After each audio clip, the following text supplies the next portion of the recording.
Welcome back to our show, our Sweet Home Africa. Once again, my name is Mrs. Augustina Anyango, and help me welcome my friend, Mrs. Glorynezemma. All right. Welcome back to our Sweet Home Africa. Once again, it's a pleasure to have you as our viewer. All right, so today we have another great topic, our wonderful professionals, as we continue our series on how to rebuild Africa and our plea to professionals. So today we're picking up the doctors. So our topic today is our plea to African doctors. Wow. African doctors. You are one of the best. Oh, I won't say you are all the best in the whole world. You're doing wonderfully wherever you are. I know many of you are scattered all over the continent. So you have people in Australia, doctors, African doctors in Australia. We have them in Canada, we have them in America, we have them in London, we have them everywhere. And they are doing great. I mean, in European countries, actually. Let me not pick only London. Everywhere in Europe, we have African doctors. And we're so proud of you, I must let you know. All of you work so hard, and sometimes we don't have opportunity to say thank you. So this is your series, once at least to say thank you, and then give insights on things that we need to improve in Africa. And we know that people are doing a lot already, but this is a time for many of you to start heading home, especially with the crisis that is going on. When it's done and gone, I think it's a new era for all of us. So that's why this episode is for doctors.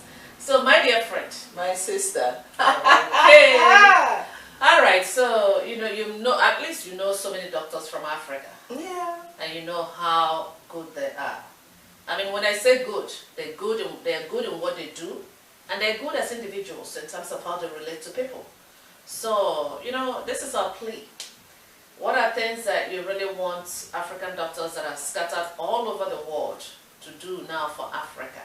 With the crisis that is going on now, and then when this crisis is done and gone, what are you looking for our doctors to help us to improve in Africa? My dear, it's not that I'm not, looking towards our professionals in the medical field to help rebuild Africa. If I say I'm not looking towards that, it's a big, story that I tell. So our doctors, first of all, I give you thumbs up. We love you all. You are great. Yes. You are in the service of sacrificing your own life in order to give somebody else life. That's the way I look at it, because especially in this period, in this time, in this era of this pandemic, Yes. you still go to work. You do overtime. You stay there to make sure everybody is stabilized. No matter what it is, it's a risk you're taking to help somebody else without considering yourself and your own family. So we say thumbs up again. But at the same time, this is a period to rebuild Africa. We already heard, I don't know, they call me all the time, letting me know, oh, now we have it is now in Africa, this person got it, that person got it, this is what we heard. Yes, it's a reality, it's now in Africa.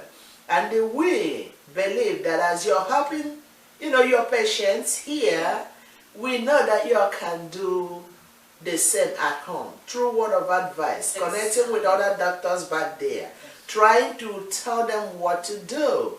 Not in terms of this is what you're doing here that is working. So you advise them. I know some of you know many doctors in Africa too, that you can relate and say, look, this is what you have to do to protect yourself and protect the people that are coming. Yes, your loved ones and the patient that are sick, clinging to life, thinking, am I going to be alive or not? This is not time of anger. When it comes to, let me talk about those in Nigeria too. It's not only those outside African countries. I'm talking about those back home, but those in Africa. This is not the time to be angry at anybody, to get frustrated, because once your patient look at your face, they can read what is going on. Then that will scare them. Be strong of good courage, and of good courage, the Bible said.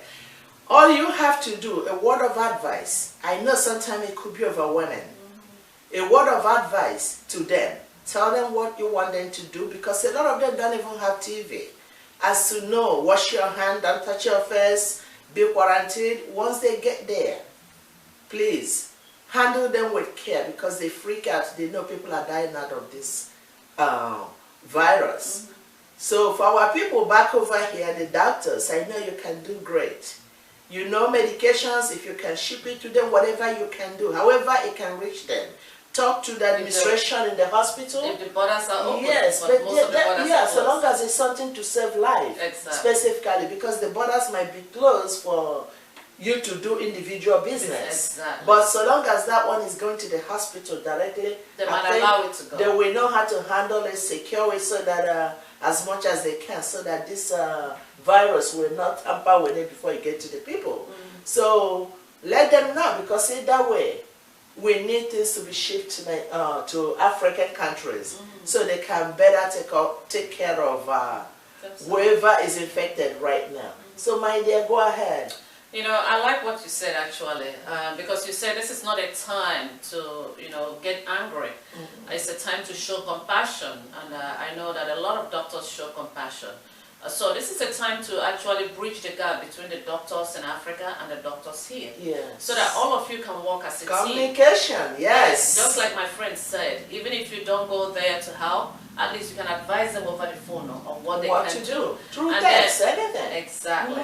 And then once this is gone, like we said, I mean, it's just an era. You never know. Maybe we had the Ebola, and after a while Ebola was gone. But let us not sit back anymore, because you never know when crisis like this will strike again. This is a time now to start thinking, how do we liaison, how do we join with the doctors in Africa? How do we impact knowledge to them with what we have already learned in the Western world? How do we lift our own people up?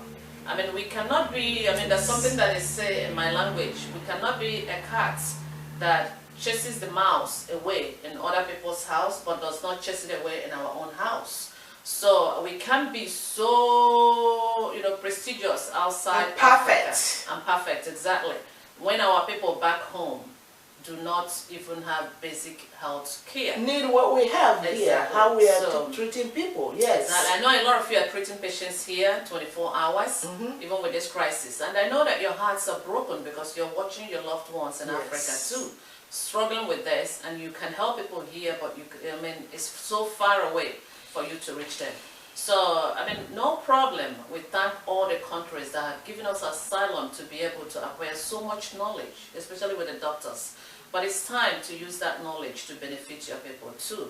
So please, connect yourself, form a team after this, even while this is going on. Form a team over the phone, talk to each other, advise each other, educate each other, so that when this is done, you can start workshop on how to, we have the skill, you have the skills, which is fine. Yes. But the equipments are different based on where you are. So at least whatever you've learned here, you go back and then impact that knowledge so that the ones back home can, do well with what you have taught them. And actually that's an advice, because we're advising both sides. The ones in Africa, I know we have doctors that do so many things. But what we have understood here in diaspora is that they have specialties. So let's say gynecologist is a gynecologist, an obstetrician is an optician, and then an optometrist is an optometrist, and other area, a surgeon is a surgeon. But what we have realized actually growing up in Africa, because we grew up in Africa, so what we're saying is not what we heard, but it's what we know. In most parts of Africa, you see one doctor, he's a surgeon, he's a gynecologist, he's an optician, he's an optometrist, he's a dentist, he's everything. So I know as much as we want to do those things to get money, but what we have seen in the Western world is that if someone, like I said, you zero on one area and you do it well, because if you concentrate on that, let's say if you're a dentist and you're doing dental work, when you do it often, you become perfect in that area. But when you spread yourself so thin, that's how they say it here, in all areas, then you won't be, good in all those areas.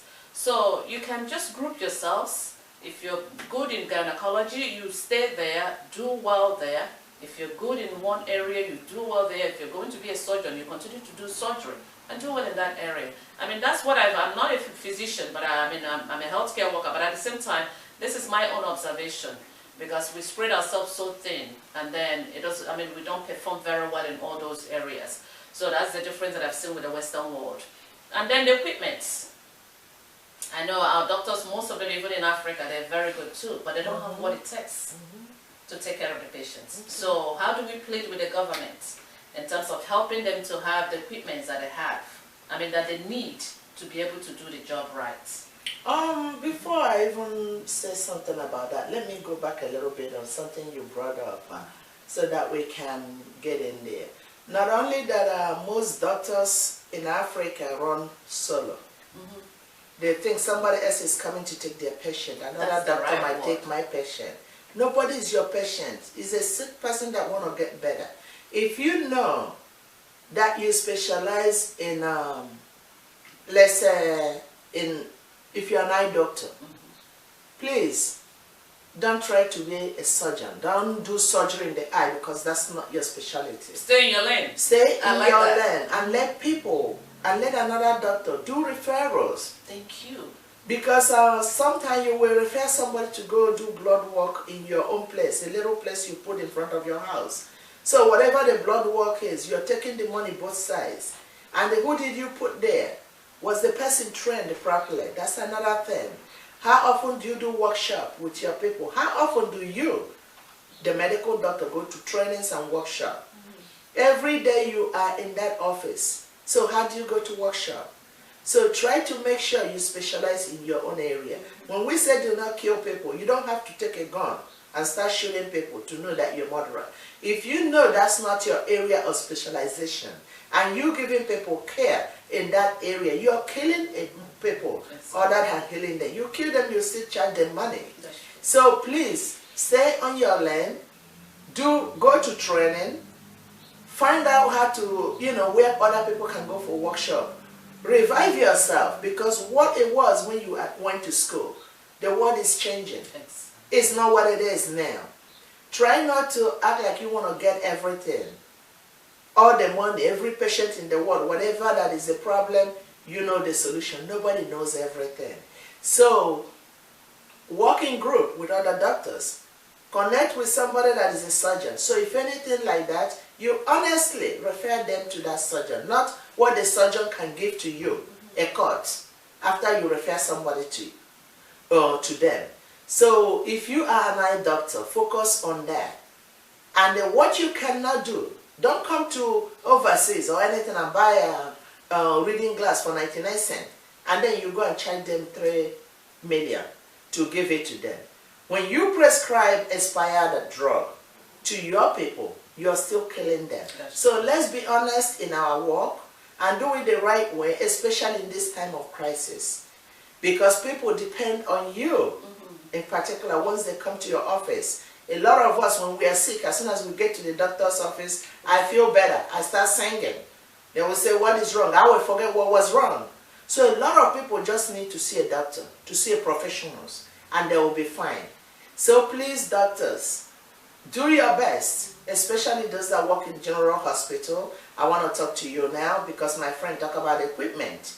Yes, sometimes it's frustrating too. When you want to do something and you get there, it's not there. Somebody is need oxygen.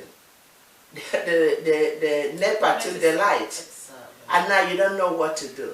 Somebody is having a heart condition, a cardiac arrest. You don't have the necessary equipment. That's true. Especially those of you that studied here back outside Africa.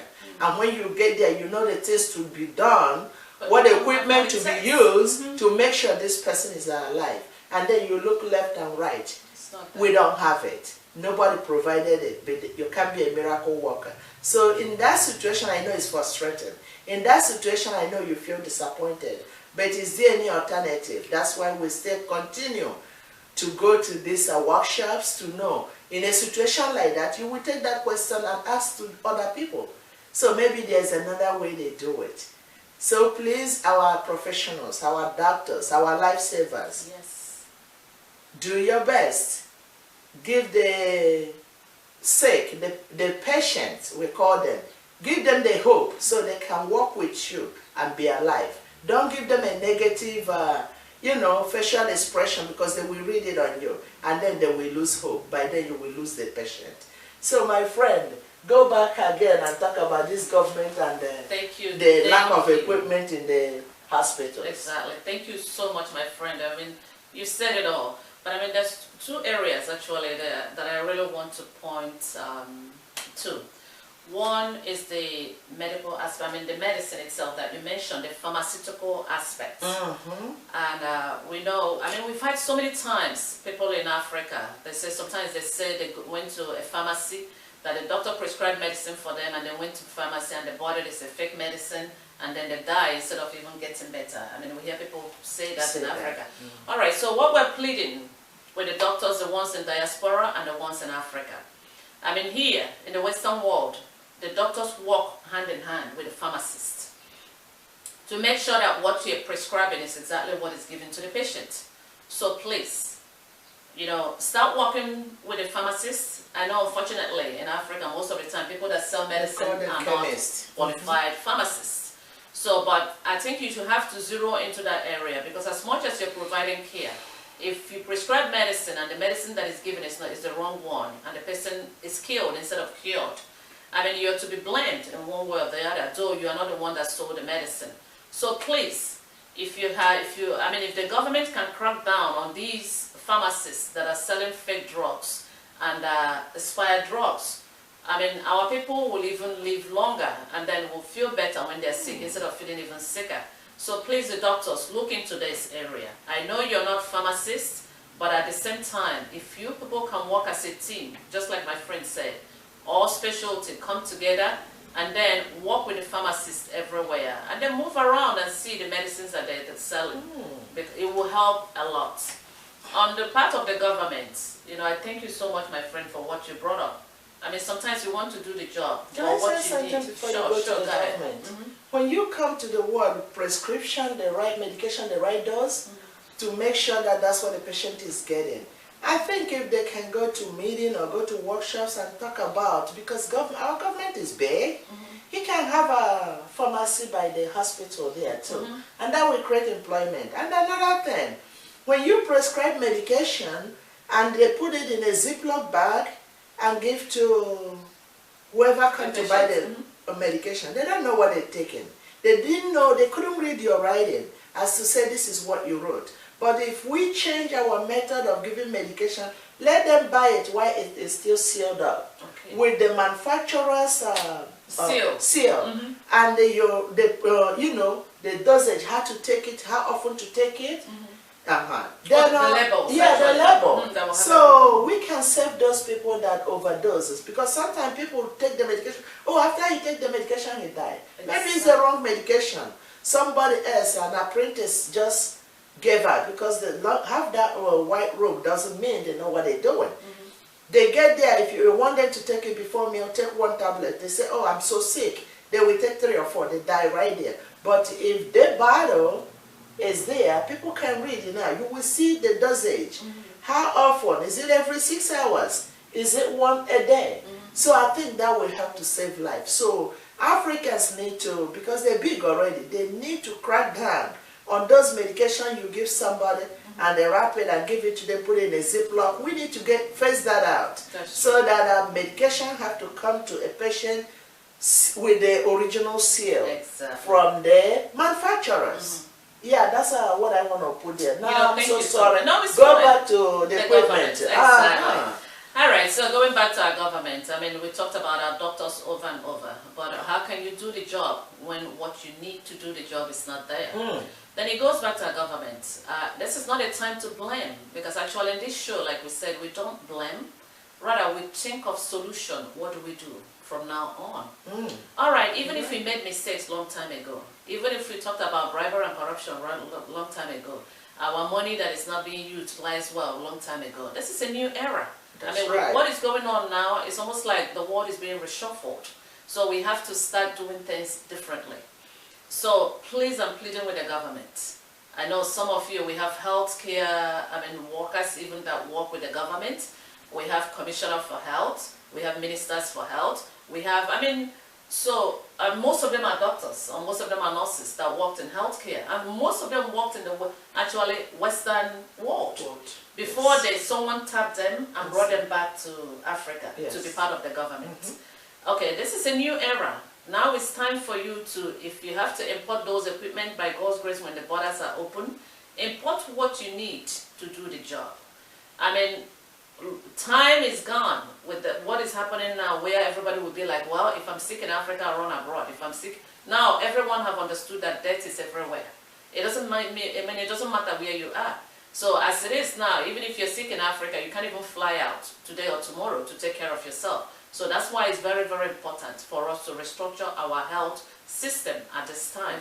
So please, the government, help the doctors. I know the doctors are all willing to help. And like my friend said, what is tying their hands is for the fact that they don't have the equipment. They don't have what they need to do the job. And that's why many of them are leaving the continent of Africa. It's not just the money. I know they pay them well. But because, I mean, the type of job that they have is more like a calling. Many of them will even like to stay in the village, in the remote village, to take care of patients. Because it's a calling.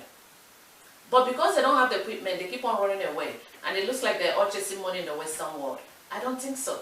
They're running away because they cannot perform.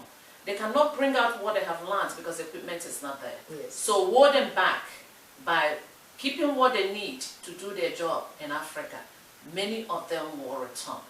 So, my friend, I have one thing to say. No matter now, my friend said we are talking about the government, but we have wealthy Africans that are more wealthy even than the continent itself. So, a whole lot of them, when they're doing burial ceremonies, they spend millions and millions to show off their wealth. Or when their children are getting married, they show off their wealth, which is so wonderful. I love it. I wish I was born, you know, to enjoy things like that. But after all said and done, donate something in honor of your mother or father or any other person. Donate something to the hospital. You can afford it. Or you donate in memory of your mother or your father. And then they will write something on it. You can just fix one room. And they just make sure the materials, everything the doctors need. You can buy one thing, like they're talking about the ventilator. Exactly. Somebody can say, okay, I don't know how much it costs. Let me know, that will be my bill. Exactly. If 10 people come and, because we take pride in what we do. If you can do it, I can do it. If you do that, one person buy that, and the other one say, oh, because it's my club member, if you can get one, let me pay for 2. Before you know it, we have all that we need. Please, that's a good point, actually. Our Africans that have money, I know you have that heart. Do it. You can help the government and keep our doctors back home so they don't have to run out to look for a place where they will be less, that will be less stressful as far as equipment needed to perform the job is concerned. Thank you so much, my friend. Thank you so much. And I know this message will go very far, like you said. I mean, our philanthropists come and help our doctors. Our doctors are willing to help. Yes. But please, if you can give them everything that they need to do the job, they will do it right. Yes. All right. So that's our episode today. Our doctors, once again, thank you so much. We love you, and we know that all of you are doing your best, especially where you are. The world have proven that African doctors are great doctors everywhere. Oh, yes. So we are very, very proud of you, and we appreciate who you are individually and collectively.